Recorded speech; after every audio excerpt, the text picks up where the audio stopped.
What do you think just needs to be a little bit better to get over that hump at the end? Went right? A lot of things went right, but the one off the top of my head is team chemistry. How we bonded and how we counted on each other. We believed that anyone in the lineup, day in and day out, could have got it done.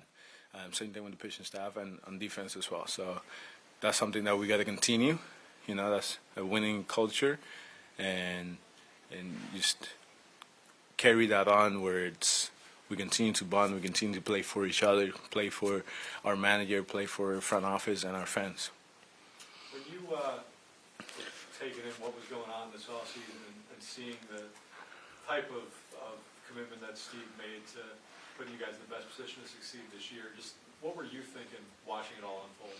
It feels great. You know, it feels great that us as baseball players are working as hard as we can day in and day out to be the best player we can be and to help the team win. And whenever we have the front office, Billy and Steve and everyone else, just putting the same energy towards building a great team, it feels great. It feels when you can match the energy of the front office and the front office can match our energy, good things happen. And I'm extremely excited for what the future holds, and I'm glad we in spring training we're getting things going.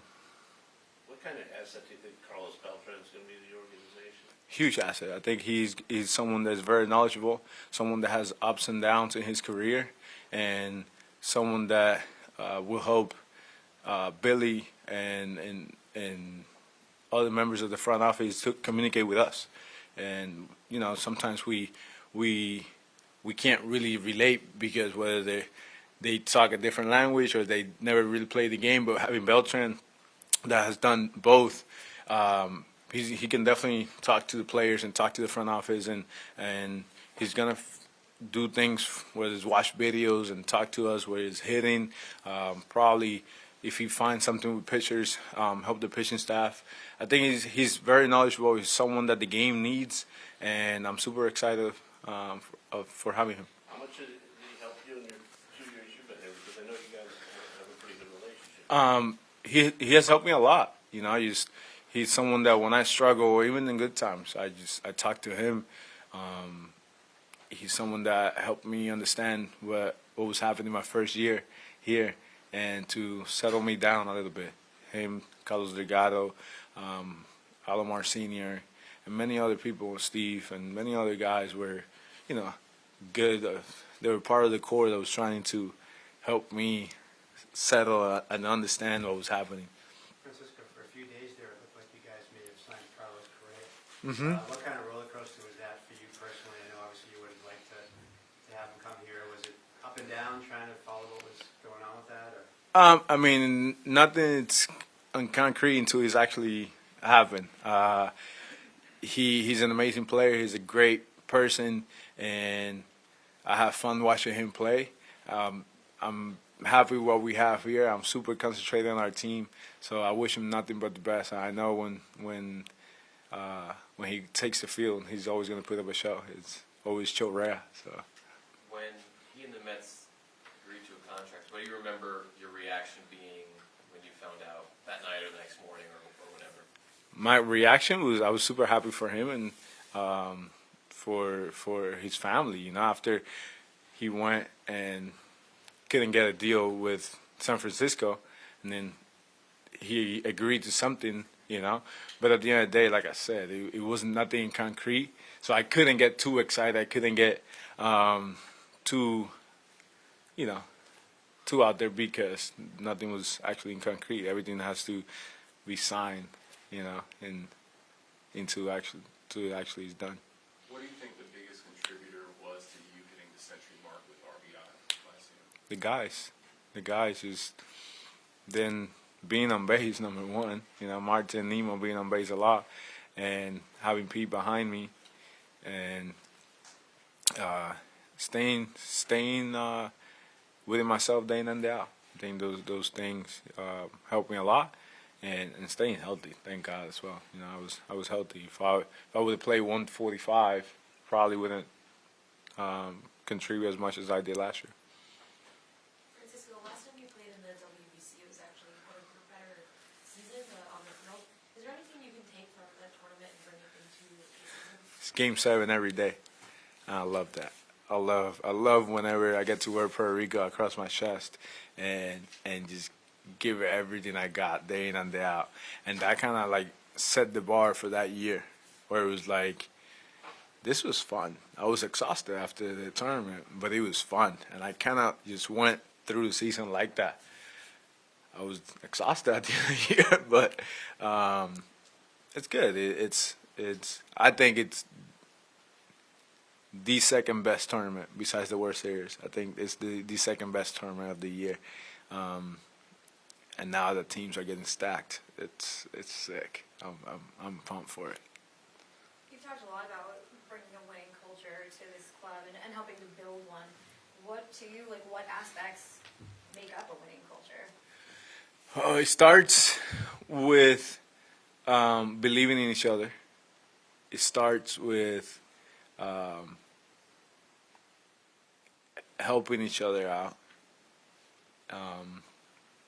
And then just adding the right group of guys in the clubhouse. Respecting the clubhouse, respecting the clubbies, respecting the game. Respecting everything that's happening around us. You add those things. You believe in each other. You respect each other. Respect everything around you, and you will go out there and compete day in and day out. Just like I tell Buck, if you're out there, I'm out there, and if you're not there, I'm still gonna be out there, because I know he's gonna be out there if I'm not out there. So, it's doing things like that. I think that builds a winning culture, and makes the work environment a lot better.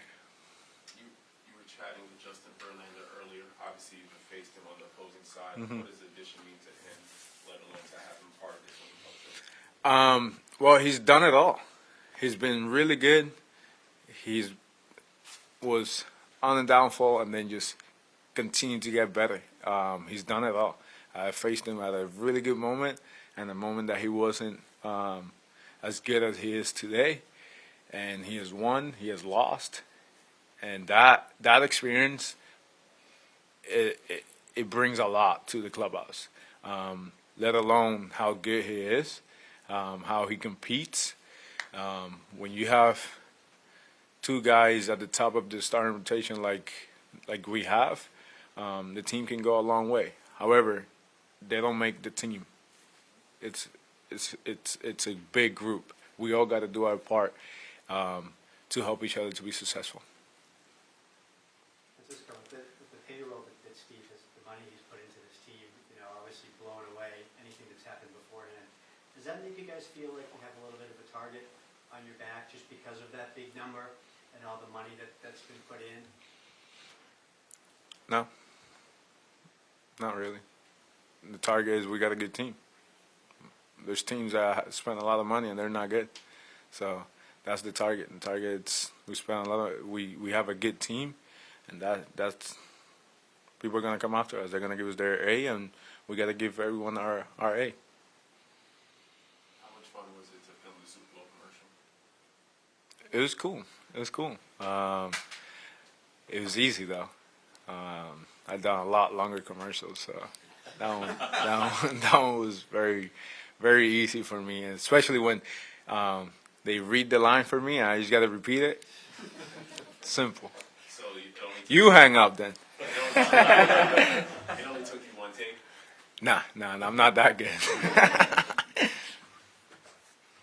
We saw you interacting a lot with the fans, as always. How would you qualify your relationship with the fans? How do I qualify it? I would like to say it's a good one. I mean, I've always take pride on taking a little bit of time to, to interact or just give the autograph to the kids and to people that want it. Because I was there. I'm still a fan. I'm a fan of many other athletes. So, yeah, it's sometimes I'm in my zone and I tune everything out. But most of the time, I try to take a little bit of time and show my appreciation to them. They like I tell my wife, a lot of people plan their vacation around coming to see me play. So, can't take that for granted. You mentioned Beltran and helping you through that first year. What did he do or say that you found helpful? he said a lot of things. The number one thing was understanding what was happening when it came to the results and why people were on me and booing me. He went through the same phase where he was getting it from people, and he said, in part, they're booing you, but mostly the results. Give them something to cheer you on, and you'll be fine, you know.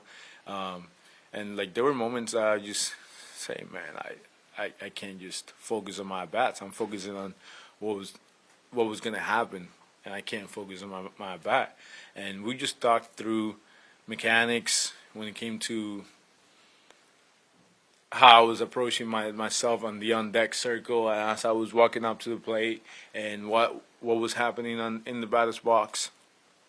Stuff like that centered me, that brought me back to the moment instead of what was going to happen or what happened in the past. Stuff like that, baseball players need that. You got to stay in the moment, you know.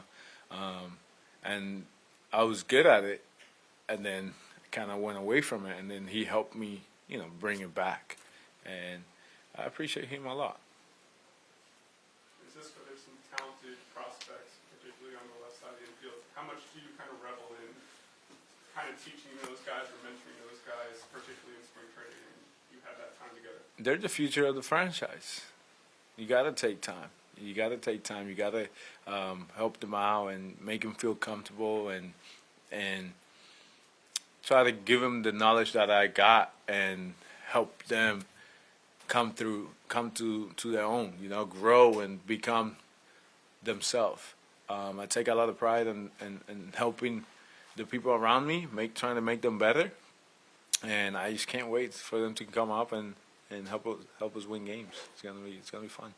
What are your impressions so far of Brett Beatty? I saw you kind of talking with him this morning. Yeah. So I saw him from a distance catching ground balls, and I knew he looked much better. But I just asked him, "Hey, how you feeling? How's ground balls going?" And he said that he's moving his feet a lot more, which makes him feel better. And he's lowered to the ground, which helps him calm his eyesight. And I just explained him why those things were happening. But I'm intrigued. You know, the first couple of days you kind of ask questions and you let them tell you, you know, what they work on and how they got better, and to see if they actually, you know, because I can see he looks good. He looks really good. And I can see he put in a lot of work. But I just wanted to see what he was going to tell me. All right. Thank you, Francisco. Yep. Talk to you all for over here. We'll start with you.